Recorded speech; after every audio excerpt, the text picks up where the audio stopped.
Say there's a coin that's currently worth hundreds of US dollars, but it's not made of gold or platinum or any precious metal. In fact, it's not the kind of coin you can hold in your hand or stick in a piggy bank. It's a digital currency, which means it only exists electronically. I'm talking about Bitcoin. Bitcoin doesn't work like most money. It isn't attached to a state or government, so it doesn't have a central issuing authority or regulatory body. Basically, that means there's no organization deciding when to make more Bitcoins, figuring out how many to produce, keeping track of where they are, or investigating fraud. So how does Bitcoin work as a currency, or have any value at all? Well, Bitcoin wouldn't exist without a whole network of people and a little thing called cryptography. In fact, it's sometimes described as the world's first cryptocurrency, and here's how it works. Bitcoin is a fully digital currency, and you can exchange Bitcoins between computers in a worldwide peer-to-peer network. The whole point of most peer-to-peer networks is sharing stuff, like letting people make copies of super legal music or movies to download. If Bitcoin is a digital currency, what's stopping you from making a bunch of counterfeit copies and becoming fabulously wealthy? Well, unlike an MP3 or a video file, a Bitcoin isn't a string of data that can be duplicated. A Bitcoin is actually an entry on a huge global ledger called the blockchain, for reasons we'll get to in a minute. The blockchain records every Bitcoin transaction that has ever happened, and as of late 2016, the complete ledger is about 107 gigabytes of data. So when you send someone Bitcoins, it's not like you're sending them a bunch of files. Instead, you're basically writing the exchange down on that big ledger, something like Michael sends Hank 5 Bitcoins. Now, maybe you're thinking, but wait, you said that Bitcoin doesn't have a central authority to keep track of everything. Even though the blockchain is a central record, there's no official group of people who update the ledger and keep track of everybody's money like a bank does. It's decentralized. In fact, anybody can volunteer to keep the blockchain up to date with all the new transactions, and a ton of people do. It all works because there are lots of people keeping track of the same thing to make sure all transactions are accurate. Like,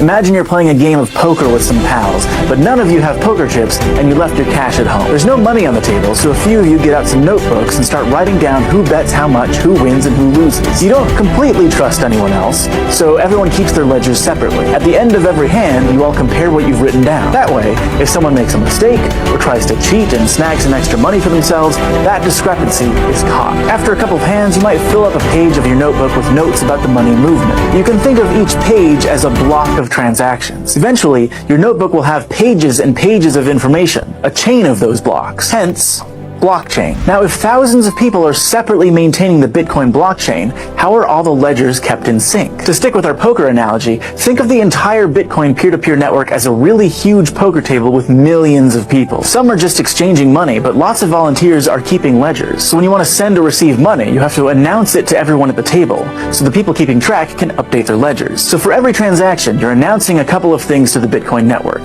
Your account number, the account number of the person you're sending Bitcoins to, and how many Bitcoins you want to send. And all of the users who are keeping copies of the blockchain will add your transaction to the current block. Having a bunch of people keep track of transactions seems like a pretty good security measure. But if all it takes to send Bitcoins is a couple of account numbers, that seems like it might be a security problem. It's a huge problem with regular money. Just think of all the ways criminals try to steal other people's credit card information. Bitcoins are kept pretty safe thanks to cryptography, which is why it's considered a cryptocurrency. Specifically, Bitcoin stays secure because of keys, which are basically chunks of information that can be used to make mathematical guarantees about messages, like, hey, this is really from me. When you create an account on the Bitcoin network, which you might have heard called a wallet, that account is linked to two unique keys, a private key and a public key. In this case, the private key can take some data and basically mark it, also known as signing it, so that other people can verify those signatures later if they want. So let's say I want to send a message to the network that says, Michael sends 3 Bitcoins to Olivia. I sign that message using my private key, which only I have access to and nobody else can replicate. Then I send that signed message out to the Bitcoin network, and everyone can use my public key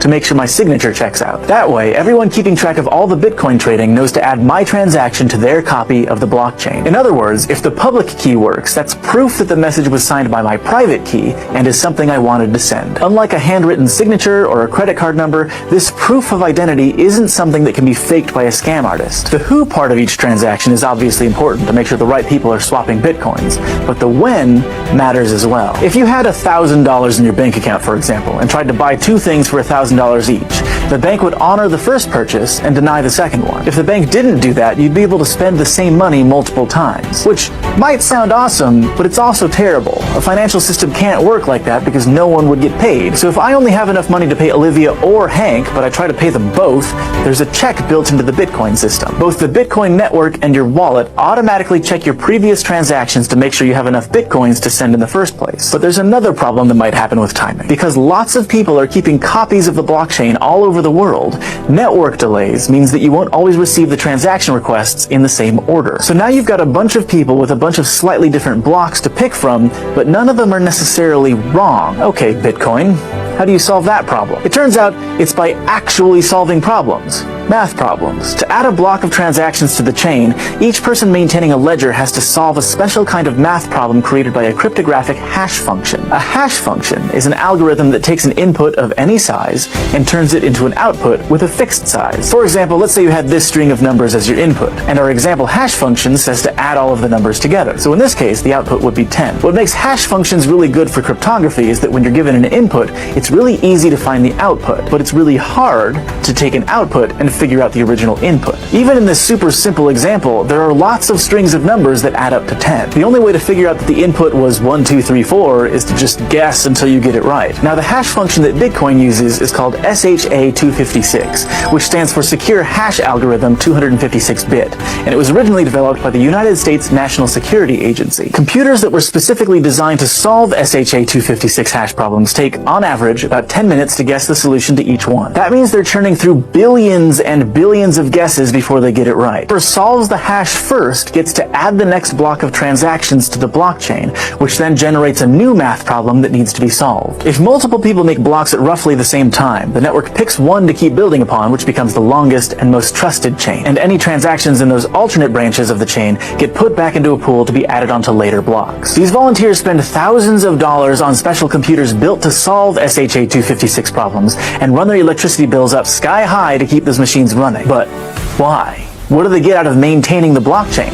Is it just community service? Well, Bitcoin actually has a built-in system to reward them. Today, every time you win the race to add a block to the blockchain, 12.5 new Bitcoins are created out of thin air and awarded to your account. In fact, you might know the Bitcoin ledger keepers by another name, miners. That's because keeping the blockchain updated is like swinging a proverbial pickaxe at those hash problems, hoping to strike it rich. When Bitcoins were first created in 2009, they didn't really have any perceived value.